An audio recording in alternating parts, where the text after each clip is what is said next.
कधी कळतं.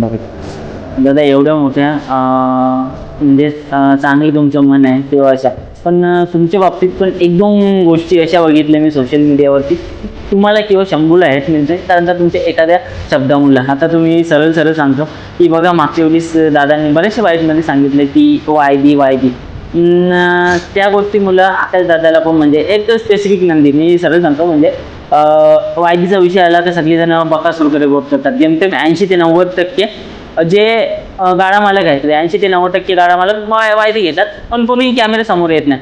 आणि बरेचशा वेळेला कसं होतं वायदी म्हटलं की बकासूरचं नाव घेतात, आणि त्यावेळेस पण कुठेतरी म्हणजे बकासूर फॅन्स असतील ते म्हणजे कुठेतरी शंभूला काय बोलू नको किंवा तुम्हाला बोलू नको असं आम्हाला वाटतंय. आम्हाला वाटतं ना की बाबा आमच्या आकाश दादाला बोलतात, आमच्या शंभूला बोलतात, पण या गोष्टी नाही व्हायला पाहिजे. नाही, बकासूरच्या बाबतीत आपण बोललेलोच नाहीये. बघ, मी बोललोय दुसऱ्या नंदीचा विषय आहे, आणि तुम्ही वैयक्तिक ओढून घ्यायला नाही पाहिजे अंगावर. आणि जर तुम्ही मागितले असेल तर त्याला शेवटी लागणार सांगायला. आणि मी जर पर्सनली त्या माणसांशी बोललेलं आहे आणि ती माणसं पण सुद्धा उत्तर देतात, तर बकासूरवाल्यांशी माझे चांगले संबंध आहेत.